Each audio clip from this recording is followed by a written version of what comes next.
नमस्कार. ज्यांना नुकताच मधुमेह झालेला आहे किंवा जे लोक बऱ्याच वर्षापासून मधुमेहासाठीची औषधं रेग्युलरली घेत आहेत, त्यांनी हा व्हिडिओ शेवटपर्यंत बघावा.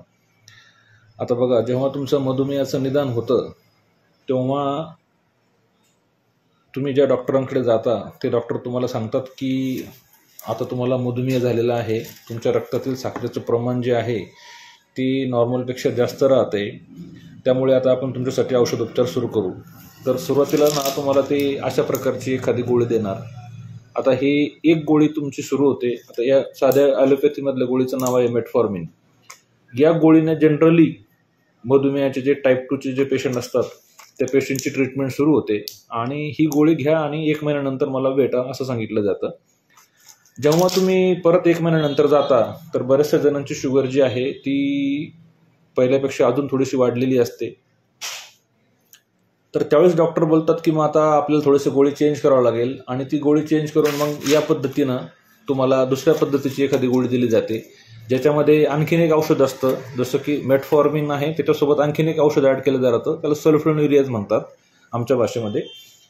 किंवा जर ड्रगचं नाव घ्यायचं झालं तर ग्लिमिपेराइड, म्हणजे मेटफॉर्मिन प्लस ग्लिमिपेराइड या पद्धतीची गोळी दिली जाते आणि परत तुम्हाला सांगितलं जातं की 1 महिन्यानंतर तुम्ही भेटायला या. तर अशा पद्धतीनं जेव्हा तुम्ही प्रत्येक महिन्याला व्हिजिट करत जाता तर सुरुवातीला एक गोळी, नंतर ही कॉम्बिनेशनमधली दुसरी गोळी, नंतर जेव्हा अजून शुगर वाढते तेव्हा हे कॉम्बिनेशनमधली तिसऱ्या प्रकारची गोळी, याच्यामध्ये 3 प्रकारचे औषधं एकत्र केले जातात.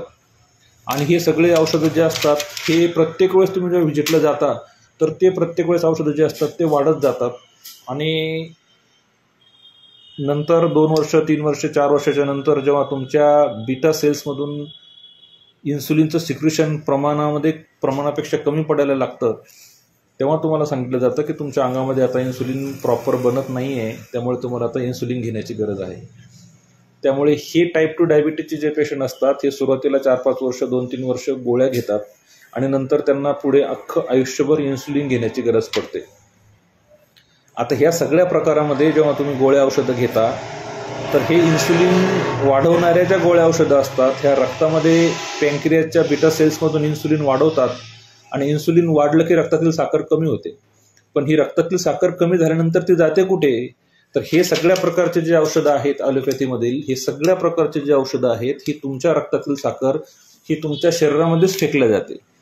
जसं की सल्फोनिरियाज आणि DPP-4 इनिबिटर्स नावाची जी औषधं आहेत, DPP-4 इनिबिटर्सची औषधं म्हणजे टेनिलेग्लिप्टिन, व्हिल्डाग्लिप्टिन, सिटाग्लिप्टिन हे औषधं आणि ग्लिमिपेराइड, ग्लिबेनक्लेमाइड, ग्लिक्लिझाइड, ग्लिपिझाइड अशा प्रकारचे जे औषधं असतात हे तुमच्या शरीरातील रक्तातील साखर कमी करतं, परंतु ती साखर तुमच्या शरीरातच चरबीच्या रूपामध्ये साठवून ठेवतं. आता अजून काही प्रकारचे औषधं असतात, जसं की अल्फा ग्लुकोसिडेज इनिबिटर्स नावाचे औषधं आहेत की जे तुमच्या रक्तातील साखर, जे अन्न तुम्ही खाता त्या अन्नाचं डायजेशनच प्रॉपर होऊ देत नाही आणि ते अन्न तसंच आतड्यामध्ये पडून राहतं. ओग्लिवोज नावाचं औषध कोणी जर डॉक्टरांनी तुम्ही औषध दिले असतील, जर चेक केलं असेल तर तुमच्या लक्षात येईल की हे औषध तुमच्या इंटेस्टाईनमध्येच ती जी खाल्लेलं जे अन्न आहे त्याचं डायजेशन प्रॉपर होऊ देत नाही आणि ते आतड्यामध्येच पडून राहतं आणि त्यामुळे त्या आतड्यामध्ये अलग अलग प्रकारचे गॅसेस तयार होतात आणि तो डायबिटीजचा पेशंट असतो त्याला डायजेशनच्या संदर्भातील आजार राहतात. आता काही औषधं जी असतात की जे आपल्या शरीरातील साखर जी आहे ती लघवीतून बाहेर काढतं, जसं की डापाग्लिफ्लिझोन नावाचं औषध आहे.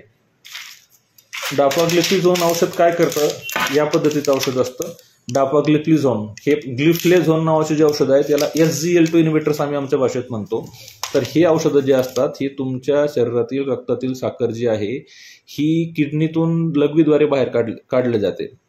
मग तुम्ही जर लघवी चेक केली तर तुम्हाला दिसेल की लघवीमध्ये 2+, 3+ शुगर तुम्हाला दिसणार आणि ही लघवीतील साखर जी आहे, लघवीतून साखर जेव्हा जाते तेव्हा ती फक्त साखर जात नाही, मग साखरेसोबत बाकीचं तुमचं पाणी शरीरातील जाणार, बाकीचे इलेक्ट्रोलाइट शरीरातून जाणार, त्यामुळे तुमचं ब्लड प्रेशर कमी होऊ शकतं, उठून बसल्यानंतर डोळ्यासमोर अंधारी येऊ शकते, कायम तुम्हाला थकल्यासारखं वाटू शकतं आणि तुम्हाला जे नॉर्मल जी हेल्थ पाहिजे ती हेल्थ तुम्हाला कधीही मिळू शकत नाही. त्यामुळे ह्या सगळ्या प्रकारचे जे औषधं आहेत ही फक्त एक तात्पुरती व्यवस्था आहे जी रक्तातील साखर फक्त कमी दाखवते, परंतु त्यांचे होणारे जे साईड इफेक्ट्स आहेत चरबीच्या मध्ये रूपांतर झाल्यामुळे होणारे साईड इफेक्ट्स, किंवा लघवीतून बाहेर काढल्यानंतर होणारे साईड इफेक्ट्स, किंवा आतड्यातच जे अन्न डायजेस्ट न झाल्यामुळे त्याच ठिकाणी राहिल्यामुळे होणारे साईड इफेक्ट्स हे भरपूर प्रमाणामध्ये असतात. आणि हे सगळं होऊन तुम्हाला परत नंतर टाईप 2 मधून तो पेशंट टाईप 1.5 मध्ये जातो आणि नंतर तो टाईप 1 मध्ये जातो आणि शेवटी त्याला इन्सुलिन घ्यावं लागतं. इन्सुलिन घेतल्याच्या नंतर नेहमी इन्सुलिनचं प्रमाण ॲडजस्टमेंट जर बरोबर होत नाही करता आल्यामुळे साखर अतिशय प्रमाणात कमी होणे, त्याला हायपोग्लायसेमिया असे म्हणतात, किंवा खूप जास्त प्रमाणात साखरेचं प्रमाण होणे, त्याला हायपरग्लायसेमिया म्हणतात. यामुळे किडनीचे फंक्शन, डोळ्याचं फंक्शन किंवा हातापायच्या नसा खराब होणे, या सगळ्या प्रकारचे side effects including heart attack, हे सगळे प्रॉब्लेम जे आहे तुम्हाला आयुष्यभर फेस करावे लागतात. आता जर का ज्या लोकांना नुकतंच डायबिटीस डिटेक्ट झालेला आहे त्यांनी जर आपल्या डॉक्टरांनी एकच प्रश्न विचारला, फक्त एक प्रश्न, की अशी काय गोष्ट झाली की ज्याच्यामुळे मला आता आयुष्यभर औषधं घेण्याची गरज आहे. समोरचे डॉक्टर जर असे म्हटले की तुमच्या शरीरामध्ये आता इन्सुलिनचं प्रमाण कमी झालेलं आहे, त्यामुळे आपल्याला इन्सुलिन वाढवण्याच्या गोळी देण्याची गरज आहे, तर त्यांना फक्त एक प्रश्न विचारा की माझ्या शरीरातील तुम्ही इन्सुलिनचं प्रमाण मोजा. सकाळी उपाशीपोटी जाऊन तुम्ही फास्टिंग इन्सुलिन चेक करू शकता, किंवा फास्टिंग सी पेप्टाइड नावाची एक टेस्ट असते ती करून घेऊ शकता.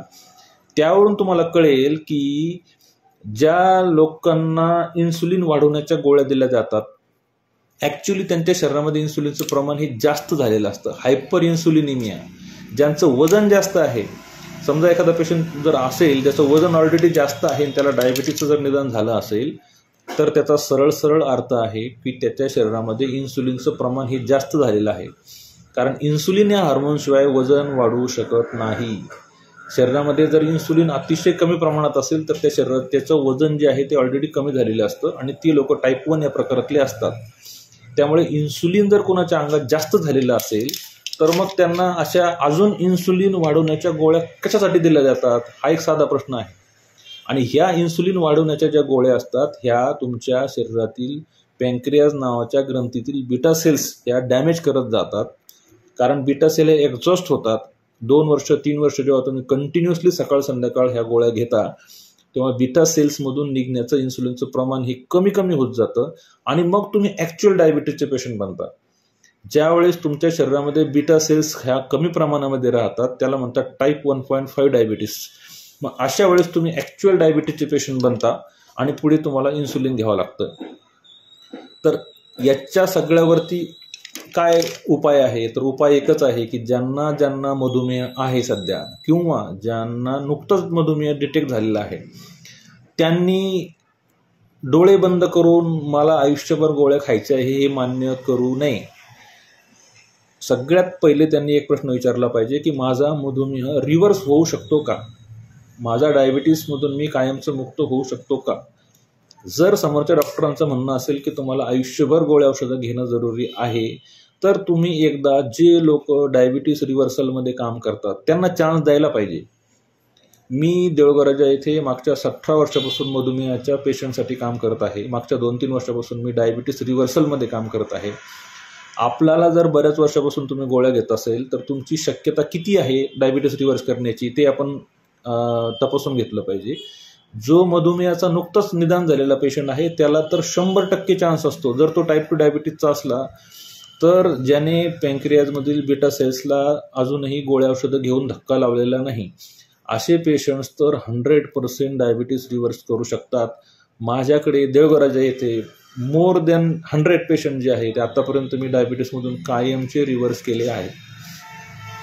जर आपल्याला मधुमेहाच्या संदर्भात काही अडचण असेल, जर आपल्याला आपला मधुमेह पूर्णपणे रिव्हर्स होऊ शकतो की नाही हे जर माहिती करून घ्यायचं असेल तर एकदा doctor Nagare diabetes reversal centre Deulgaon Raja आणि माधवबाग क्लिनिक या ठिकाणी आपण भेट द्यावी, किंवा आपला रक्तातील फास्टिंग सी पेप्टाईडचा रिपोर्ट मला व्हॉट्सअप करावा आणि आपले जे काही बाकीचे रिपोर्ट्स असतील जसं की आपलं उंची किती आहे, आपले वजन किती आहे आणि बाकीचे जे रिपोर्ट्स असतात ते जर आपण मला व्हॉट्सअप केले तर कमीत कमी मी तुम्हाला इतकं सांगू शकतो की आपण डायबिटीस रिव्हर्सलसाठी प्रयत्न करू शकतो की नाही. आता या सगळ्यांमधून जे क्लासिकल टाईप 1चे जे पेशंट असतात की ज्यांच्या शरीरामध्ये इन्सुलिन बिलकुल तयार होत नाही, फास्टिंग सी पेप्टाईडचा रिपोर्ट हा तुमचा म्हणजे गरजेपेक्षा कमी प्रमाणामध्ये इन्सुलिन तयार होतंय असं जर दाखवत असेल किंवा इन्सुलिन बिलकुलच तयार होत नाही असं जर दाखवत असेल तर टाईप 1च्या पेशंटला मात्र तुम्ही इन्सुलिन घेतल्याशिवाय पर्याय नाही. परंतु हे पेशंट फक्त 4 ते 5% असतात. बाकीचे 90 ते 95% लोक जे असतात यांच्या शरीरामध्ये इन्सुलिन हे व्यवस्थित पद्धतीने तयार होत असतं. पण तरीसुद्धा गोळ्या औषधं घेऊन पैसे खर्च करून अनेक प्रकारचे साईड इफेक्ट्स तुम्हाला भोगावे लागत असून सुद्धा आयुष्यभर तुम्ही त्या गोळ्या औषधं घेत राहता आणि पेशंट म्हणून जगता. तुम्ही माझ्याकडे या, पुढच्या 2 ते 3 महिन्यामध्ये मी तुमचा मधुमेह रिव्हर्स करू शकतो की नाही हे तुम्हाला मी डे फर्स्टला सांगेल आणि त्या पद्धतीनं प्रयत्न करून तुम्हाला कायमचं मधुमेह मुक्त करण्यासाठी आपण प्रयत्न करूया आणि पुढे जगण्याचा खरा आनंद घ्या मधुमेह मुक्त होऊन. धन्यवाद.